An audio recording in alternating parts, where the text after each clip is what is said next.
I think there's a couple bright spots if you want to look for any of them. I've been asking for a little consistency from our group, and it looks like Dontre's style is starting to play really good basketball.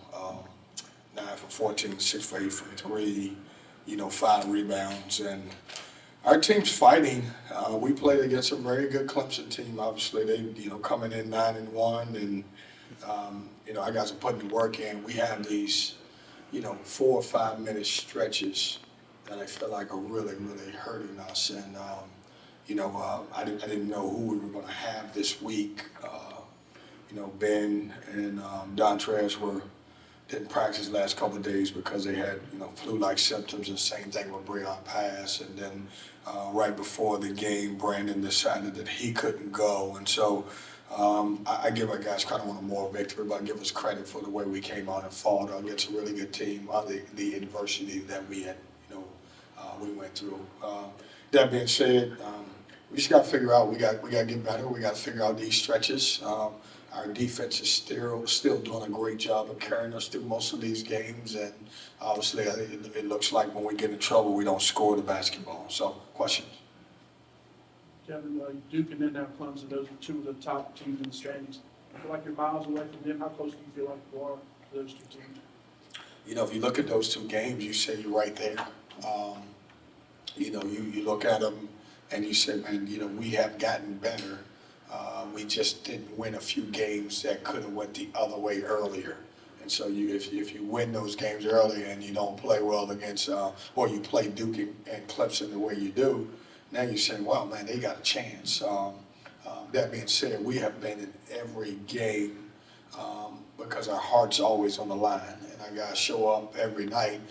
Sometimes it comes to just maybe the other guys has a few more better players than we do, and we just got to keep figuring it out and keep plugging. But to your question, it's a great question. When you look at those games, you got to hope. We talked about looking at the big picture, which I normally don't do. In our league, it's going to be 9-10 teams that have to at some point win their league to go, because we're just not getting many in there. Can we continue to get better? Can we win some games down the road to put ourselves in that position? So, I'm not kind of keep the morale up. Like you said, you're right there, but when the losses start to stack, it's hard not to see that. well, I think the way we'll do it is we keep playing hard as a habit. And we do have, if you want to say what's our good habit is we play hard. If we've lost any game this year, it wasn't because of our lack of effort. I love the way our guys could be, and I taught them after the game, I love you for how hard you play, because at this point, when you drop the amount of games in a row, it's easy, to your question, to say, man, we just don't play hard. We're competing. And that's how we're going to do it. And that's a non-negotiable for me in my program. Somebody on that bench is going to play hard if one or two guys decide that they're not. And I haven't seen that from anybody. I'm not normally a big plus-minus guy, but when you have been without Brandon, do you have to give him a little pep talk on how important he is to stay on the floor? Yeah, I do. And, it's tough because, it's so much pressure. And some of that, JC, comes down to who you're playing against. I mean, we're playing against, the biggest front court probably in the ACC. And, they knew that there was no Brandon also. So they're going to make an effort to get the ball inside and try to get him in foul trouble. We talked about it. But, obviously, he's so aggressive. The reason why he's blocking shots, you don't want to kind of take that part away from him because he's aggressive on each one. But we have talked about, hey, you got to stay in the game, especially under these circumstances. With because Brandon, without Brandon, and obviously then you got to go down to Ish. He was kind of more of a 4 or 5 than a 5 anyway. Kevin, besides Dontrez with 24, how much do you think Paul and Trey helped out once again this week? I think they're doing well. I mean, there are stretches where they're really good, and then there are stretches where they're freshmen, and that's not their fault. I mean, they're freshmen, and so I think when you look at those two and even Bryce, they have some great moments. Like I know Paul came in and had great moments. Then I thought he got tired. I thought he got took a couple tough ones at that time. And so it's a balancing act. connect with these younger dudes, how to get them experience and continue to play. They can keep you in games as Trey did at Duke. I thought Trey was great at Duke, but they have some moments where you just got to get some veteran guys in there to play. I love what they're doing. I love they're starting to earn minutes because of the way they are showing up every day early, working, staying late, getting better. And so they're catching up.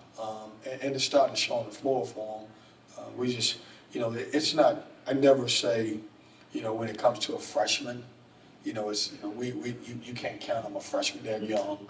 And so a lot of this is up to me and our upperclassmen to get the thing right and then let the freshmen contribute. Speaking of Clemson's size in the front court, what does it say about your team that y'all were able to out-rebound them? We emphasize coming into this game that we had to win that battle.